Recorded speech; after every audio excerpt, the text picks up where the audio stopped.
Hola a todos. Esta es la primera vez que comienzo mis Brain Talks, que van a ser pequeñas entrevistas breves con personas que me parece que son interesantes y que aportan elementos que merecen la pena ser compartidos con vosotros.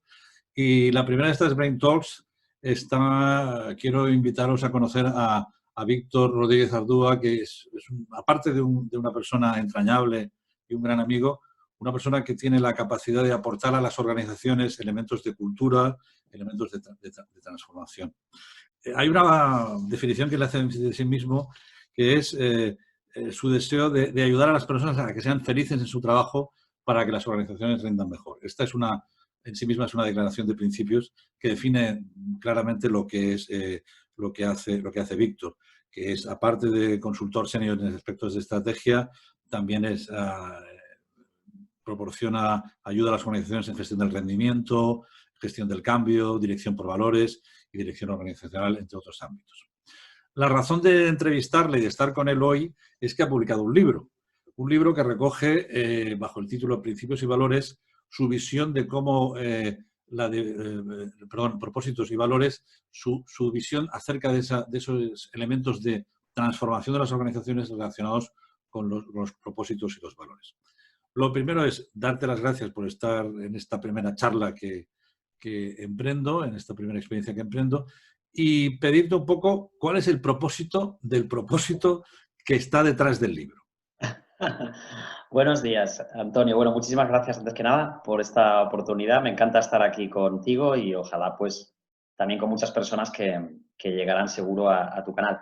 Bueno, pues mi propósito con este libro, déjame que te lo enseñe aquí, a lo mejor pues también así la gente lo puede ver, el propósito y valores, pues sobre todo es, yo creo que, a ver, son varias cosas, ¿no? Por un lado, al igual que tú en Brain Ventures, yo, pues como emprendedor también, bueno, somos dos socios, fundamos una compañía que se llama Spirit, que es la consultora con la que trabajo, desde el año 2005, finales del 2005-2006. Y el elemento clave de la consultora se llama Spirit Happiness First, ¿no? El elemento clave era, imagínate, en el año 2005-2006, cuando fundamos la compañía, era hablar de lo que acabas de resumir tú, ¿no? De que las personas necesitan contextos, organizaciones, ¿no? Donde se sientan bien, donde sean felices, ¿vale? Para que eso después además contribuya a un mejor rendimiento de esas organizaciones y a unos mejores resultados, ¿no? Entonces, con esa filosofía, con esa manera de pensar, ¿no? Que en realidad se resumía, ¿no? Se resume en nuestro propósito como organización, que era Spirit Happiness First, empezamos a trabajar. Y bueno, y la realidad es que en los últimos, yo te diría 4 o 5 años, al principio fue muy complicado, realmente, porque aunque esto que estamos diciendo parece como muy simple, pues en el mundo de las organizaciones era romper con un paradigma, ¿no? Era un paradigma en aquel momento totalmente diferente. Entonces, ¿qué ocurre? En los últimos años sí que empezamos a notar, sobre todo primero en el mundo anglosajón, pero también después en los países donde nosotros trabajamos, más en el sur de Europa y América, empezamos a notar que empieza a haber, sí, más aceptación de este nuevo paradigma, ¿no? De que las personas estén a gusto para rendir más y entre todos, pues también contribuir a una mejor sociedad, ¿no? Que ese es el otro elemento clave, ¿no? Empezamos a ver eso y yo en el 2015 más o menos, 2015-2016, empiezo a plantearme, bueno, quizás sería bueno tratar de, después de ya de muchos años trabajar, pues desde el 2005-2006, de más de 10 años, ¿no? De tener ya varias experiencias, tratar de compilar un poco eso, ¿no?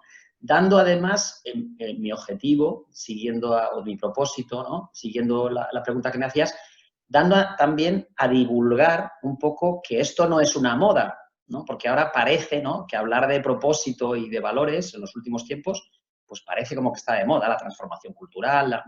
Nosotros venimos trabajando desde hace muchos años y lo que me parecía interesante era, uno, divulgar por qué hay tantas empresas con más interés en los últimos tiempos en entrar en este tipo de nuevas culturas organizacionales, ¿no?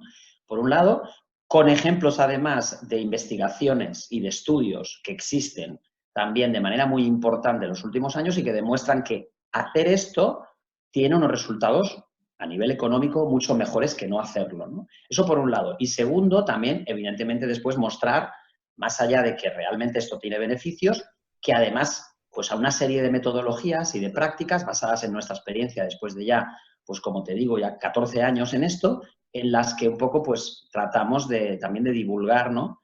Que se puede hacer y cómo se puede hacer, que es una de las partes también. El libro tiene 3 partes. La primera sería ese digamos, análisis un poco en base a las investigaciones y los estudios de los últimos años de que hay resultados económicos positivos si haces esto. Y la segunda y la tercera parte sería ya entrar más en con qué metodologías, ¿no? Y con qué experiencias como ejemplos, que pongo bastantes, pues podemos hacer que esto sea posible en el mundo de las organizaciones, ¿no? ¿Esa visión es una visión en clave interna o también en clave externa? ¿Cuáles son las esferas de impacto que tiene el libro? Sin duda, las visiones, ambas, es decir, tiene una visión interna, sin duda, es decir, el trabajo específicamente con el propósito y con los valores es un trabajo que, por una parte, tiene una dimensión interna, porque son conceptos que teóricamente, sobre todo, identifican a las personas, ¿no? Cada vez más, lo sabemos también por la gente joven, millennials, centennials, las nuevas generaciones, un elemento importante es qué aporta la compañía donde voy a trabajar a la sociedad, ¿no? Y para eso muchas veces ellos quieren identificarse con qué es importante para la compañía, ¿no? Los valores, ¿no? Y cuál es un poco la contribución, el para qué, ¿no? Que va más allá de ganar dinero, qué hace esta compañía al bien común, ¿no? Y esos son elementos que cada vez más encontramos que son importantes para que, por ejemplo, pues eso, las personas pues se sientan atraídas por lo que hace la compañía. Ya no solo va esto de unos productos o unos servicios, ¿no? Esto por un lado. Entonces, eso tiene implicaciones externas, claramente. Captación del talento, retención del mismo, fidelización del mismo. Pero por otro lado también, a los principales grupos de interés externos también, clientes, partners, las comunidades donde operamos, trabajamos, etcétera, evidentemente estos elementos también le interesan. ¿Con quién quiero tener una alianza o un partnership? ¿Con una compañía que a lo mejor pues genera ciertas dudas desde un punto de vista de su impacto en la sociedad, por ejemplo, a nivel medioambiental, o con otra, o social, o con otra que a lo mejor, en cambio, es pues, un ejemplo, ¿no? De un montón de prácticas? Ese es un elemento interesante también a tener en cuenta y va a ser observado desde fuera.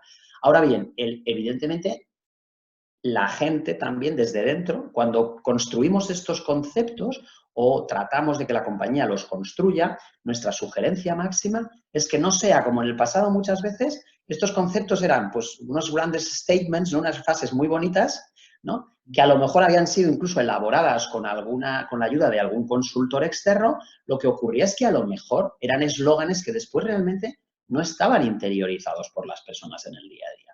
Y lo que tratamos de, sobre todo, que tomen conciencia los líderes de las organizaciones es que eso, al final, es una incoherencia a medio y largo plazo. Y, en cambio, si realmente lo trabajamos con las personas desde lo interno, pero también muchas veces las compañías más avanzadas, estos conceptos, a lo mejor también, en algunas ocasiones, también te digo, es minoritario todavía, ojalá vaya más, tienen en cuenta la percepción de sus grupos de interés también respecto a esos dos grandes conceptos. Entonces, se genera, claro, una cultura también que tiene mucho más en cuenta todos los grupos de interés. Y eso, sin duda, es muy interesante. Por lo cual, te diría, las dos dimensiones son interesantes, ¿no? Todo texto tiene su contexto. Y es indudable que, no sé, si hubieses titulado el libro igual, si hubieses sabido que iba a ocurrir lo que ha ocurrido, si alguien compra el libro y lee el libro, sí. ¿Qué claves le pueden ser interesantes para entender o reevaluar lo que está sucediendo en este momento? Mira, yo creo que, sin duda, la verdad es que el contexto ha pegado un salto. Mira, el otro día, en otro contexto, yo, fíjate, hablaba, me vas a dejar a lo mejor que parafrasee, ¿no? Porque no me la sé exactamente, pero creo que es muy interesante. En la introducción que yo hago en la obra, esto estaba, la introducción, bueno, los libros normalmente, yo es el primero, con lo cual tampoco puedo hablar de ser un gran experto en escribir libros, ni mucho menos. Pero normalmente yo creo que tú escribes el libro y dejas para el final la introducción, ¿no? Para acercarte al lector y decirle qué puede esperar normalmente en la introducción, ¿no? De esta obra, ¿no? E incluso también, pues, mira, si te interesa más este ámbito, puedes mirarte esta parte, etcétera, ¿no? Entonces, fíjate, en el otoño del año pasado, que ahora a mí me parece súper lejano, o sea, finales de septiembre, primeros de octubre, al inicio del otoño del 2019, yo ya tenía cerrado totalmente este libro, ¿no? o casi totalmente cerrado. Y de repente leo el editorial del Financial Times, su director Lionel Barber, que titulaba Capitalismo, Time for a Reset, tiempo de reinicio. Y decía lo siguiente, y me parece que, o sea, me parece que estas palabras pueden ser muy interesantes para contextualizar lo que me preguntas. Dice, el modelo capitalista liberal ha brindado paz, prosperidad y progreso tecnológico durante los últimos 50 años, reduciendo drásticamente la pobreza y elevando el nivel de vida en todo el mundo. Sin embargo, en la década transcurrida desde la crisis financiera mundial de 2008, el modelo se ha visto sometido a grandes tensiones, particularmente por el enfoque de maximizar los beneficios y el valor para los accionistas. Estos principios consistentes en hacer negocios son necesarios, pero no suficientes. La salud a largo plazo del capitalismo dependerá de generar beneficios junto con un propósito. A veces es necesario reformar para preservar. Hoy el mundo ha llegado a ese momento. Es hora de darle al botón de reinicio. Esto lo decía, en mi opinión, la gran Biblia, ¿no?, del capitalismo neoliberal o el capitalismo, por así decirlo, clásico, tradicional, ¿no?, que normalmente se movía por aportar valor para el accionista y unos beneficios económicos, ¿no? Fíjate lo que está diciendo el gran tótem, ¿no?, del capitalismo clásico, ¿no? En el otoño del año pasado está diciendo esto no tiene sentido continuar de esta manera, ¿no? Hay que hacer otras cosas, hay que generar bien común. Las compañías tienen que tener algo que vaya más allá de ganar dinero. Entonces, a mí esto cuando leí, además, lo pongo aquí en la introducción, lo que digo es, leo esto y pienso y hago un extracto, es un resumen, esto que he leído, resumen del resumen que puse en el libro, lo pongo para iniciar el libro porque me parecía impresionante, ¿no?, que mientras había estado leyendo la obra, pues ya hay, y es una de las razones por las que te decía que hice el libro, ¿no?, cada vez somos más personas que tenemos conciencia de que hacer negocios se puede hacer de otras maneras, ¿no?, y se puede además generar, ¿no?, pues más conciencia del impacto que tienen pues las grandes organizaciones y las organizaciones incluso pequeñas también, ¿no?, como claramente agentes económicos sociales de cambio, ¿no? Entonces, ahí cuando estaba escribiendo eso, ¿no?, pues dije, si el Financial Times lo está diciendo, es que es evidente, ¿no?, que llegamos a un punto. Esta introducción en este momento, volviendo a tu pregunta, se nos queda corta. O sea, no sé lo que diría esta persona que era el director de esta publicación, ¿no?, de Financial Times, si volviera ahora con este COVID, ¿no? Yo creo que claramente esto, para mí, supone una aceleración todavía mayor de la conciencia. Mira, allí, el pasado jueves, estábamos en una de las redes a las que pertenezco, el Barrett Value Center, ¿no?, que trabajamos, pues uno de los métodos que hablo en el libro, que es el modelo de Barrett, para medir los valores y la cultura de las organizaciones. Se ha hecho una encuesta, han contestado más de 2.500 personas durante este periodo de COVID-19. Y uno de los elementos, ¿no?, a nivel de conclusión de la encuesta, que estuve todavía en la reunión viendo un poco toda la gente que somos de la red, ¿no?, un poco analizando las conclusiones, es que ha habido una aceleración brutal. O sea, decían los expertos Barrett Value Center que desde el año 2019, tomando lo que las personas estaban pensando y diciendo a nivel de sus valores y de su conciencia en el año 19, este COVID, estos 2 meses que hemos estado confinados, parece que ha habido una aceleración brutal a nivel de conciencia. E incluso se nota una cosa muy interesante, la gente está pidiendo durante este COVID lo que quiere ahora, ¿no?, la cultura actual, que por ejemplo para mí es una sorpresa positiva. Dice, bueno, han pasado tantas cosas desde el trabajo en remoto, ¿no?, que se ha hecho mainstream, se ha generalizado, ¿no?, y probablemente muchos escépticos del mismo se han dado cuenta de que no solo no es malo para las compañías, sino que se puede ser buenísimo, ¿no?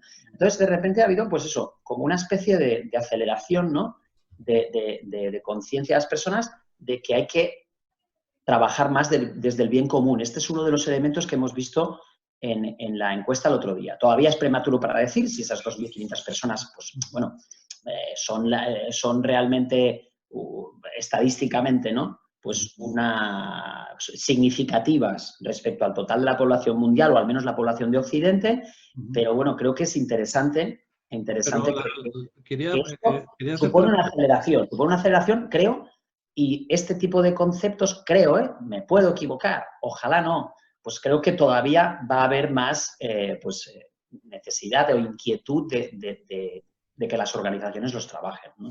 Desde la atalaya, ¿qué significa haber escrito este libro y haber estado muchas horas reflexionando? Yo quería hacer otra pregunta un poco comprometedora.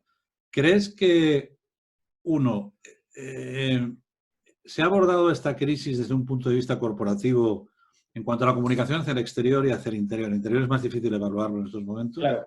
¿Se ha abordado correctamente o se ha abordado con el paso cambiado? ¿Ha habido exceso de sobreactuación? ¿Cuál es tu opinión acerca y quiero llevarlo ahora a la comunicación? Claro. ¿La comunicación que hemos generado realmente ha sido una comunicación más reactiva, improvisada? ¿O cuál es tu juicio de valor sobre cómo hemos actuado comunicacionalmente? Comunicacionalmente, a ver, yo creo que hay varios niveles, ¿no?, en el tema comunicacional. Es una pregunta potente la que me haces. Porque, claro, creo que no debería caer en el error de generalizar demasiado. Por un lado, yo creo que habría que pensar en, sobre todo, el liderazgo a nivel internacional, ¿no? Los grandes líderes políticos e incluso de grandes instituciones internacionales. Yo creo que ahí ha habido, voy a decirlo suave, pero creo que se podía haber hecho mucho mejor la comunicación, ¿no? Las narrativas que han tenido que ver con lo bélico, ¿no?, con el lenguaje bélico de tenemos que luchar contra... Bueno, yo creo que son narrativas del pasado desde un punto de vista del estilo de liderazgo, un estilo de liderazgo pues más militar, más jerárquico, y me parece que no han sido convenientes. Ahora bien, sería, por ejemplo, desde el mundo de las organizaciones, creo que ahí ha habido cosas muy interesantes y en algunos casos mucho mejores que eso que acabo de decir del mundo político. Por un lado, yo he visto en clientes míos, pero también en otras organizaciones, comunicaciones internas y en algunos casos externas también para grupos de interés de grandes líderes muy interesantes, preocupándose por la salud de su gente, ¿no?, y la seguridad de la misma, sobre todo cuando tienes centros de trabajo donde el COVID, ¿no?, podía estar haciendo daño, ¿no? Particularmente compañías de países como los nuestros, España, Italia, por ejemplo. Yo tengo también algún cliente que está operando de manera muy importante en Italia. Yo ahí he visto cosas a nivel más interno a veces, ¿no?, pero muy interesantes y que creo que dejan en una posición bastante buena a ciertas compañías, ¿no? Después, desde un punto de vista de, bueno, la mayoría parte de las corporaciones, bueno, yo creo que también ha habido un tema muy interesante, que es que la comunicación de los líderes, en algunos casos sí que ha estado presente, como decía, pero después ha habido también, ha habido mucha comunicación, las redes sociales son un ejemplo clarísimo, de abajo arriba. Las compañías, por ejemplo, hemos asistido a que las compañías que tenían, ¿no?, las semanas que estaba todo cerrado, excepto los bienes de primera necesidad, pues por ejemplo, manifestaciones, ¿no?, súper interesantes, ¿no?, por el bien común de todos, ¿no?, de gente que iba a trabajar con miedo a algunos, porque a lo mejor tampoco tenían las mejores garantías, ¿no?, desde un punto de vista de las mascarillas, desde un punto de vista de las condiciones de higiene, ¿no?, que son mucho más pues, extremas ahora, ¿no?, a nivel de seguridad, etcétera. Entonces, yo creo que por ahí hemos visto cosas de abajo arriba, porque antes decía lo de arriba a abajo, ¿no?, también súper interesantes y que incluso probablemente muchos líderes que están más en la atalaya, como decías tú, pues habrán dicho, ostras, mi gente,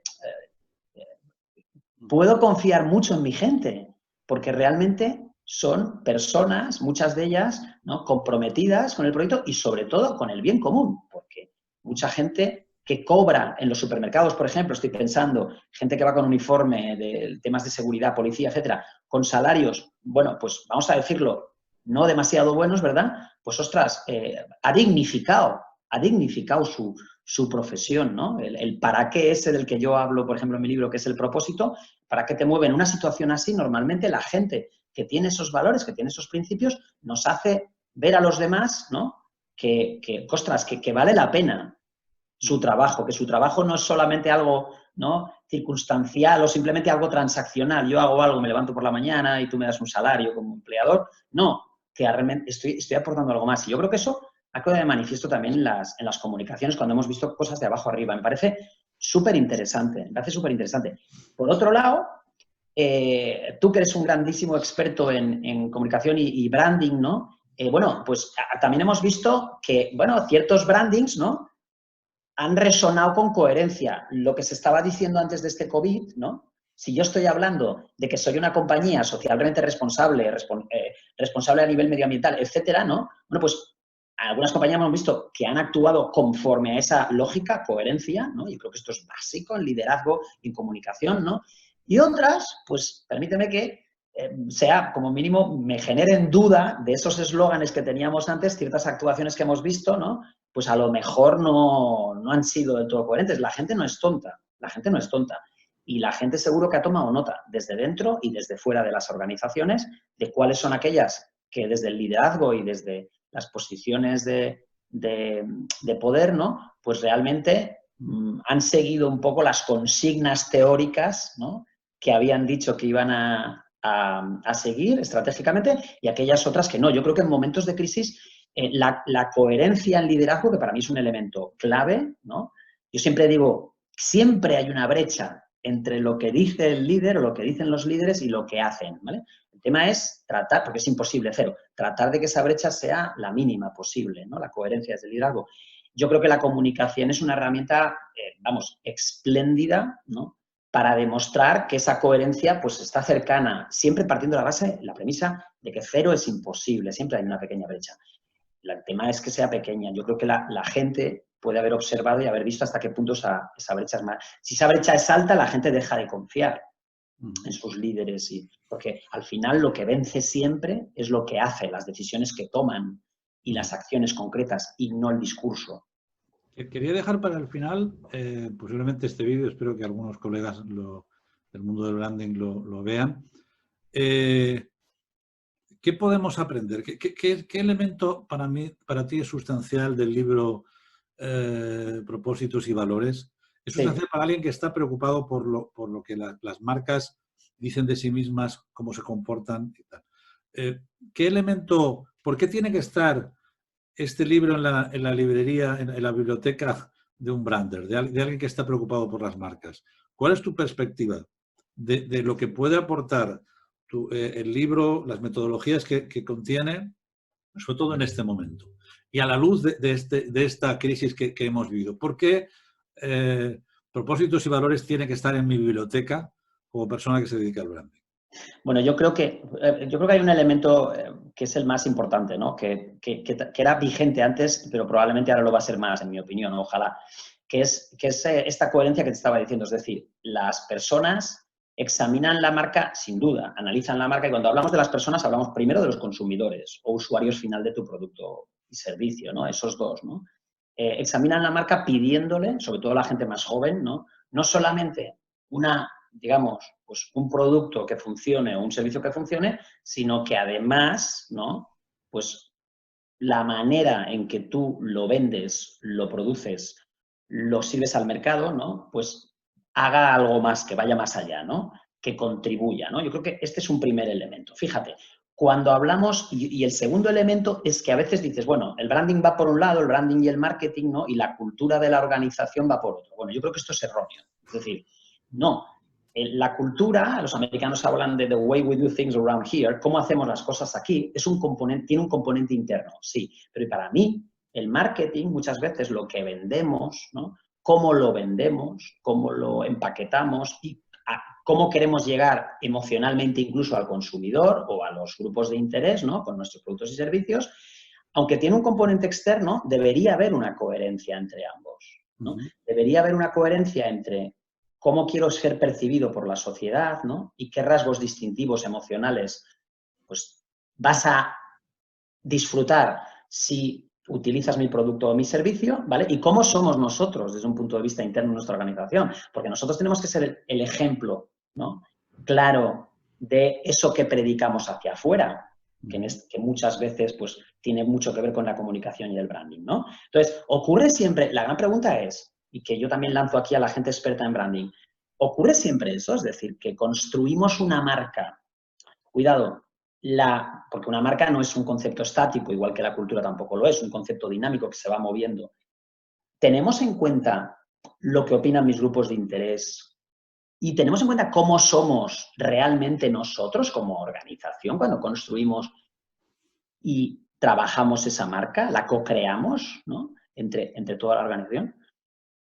Y primera pregunta que yo haría, ¿no? Bueno, yo lo que he visto, no soy un experto en branding, pero sí lo soy en el otro tema, en la cultura, en los valores, y no siempre es así. Hay mucho exceso de eslogan, ¿no? E incluso, fíjate, un tema muy interesante también es exceso aspiracional, es decir, a mí, no, perdona, esta marca es un poco lo que queremos llegar a ser, ¿vale? Me parece bien, no está mal, pero normalmente si estás muy alejado en el día de hoy de esa aspiración que tienes con tu marca, ¿no? Pues a lo mejor no tienes credibilidad cuando vas al mercado. Porque, claro, tus actuaciones de hoy distan mucho de ser esas que a ti te gustarían en el futuro, con lo cual también, cuidado, a veces también hay un alejamiento, a lo mejor es bueno que no sean todo conceptos, igual que en la cultura de los valores, yo siempre se lo digo a los líderes, que no sean todo conceptos aspiracionales, que haya algo que esté ya basado en cómo eres tú hoy, en tu presente, ¿no?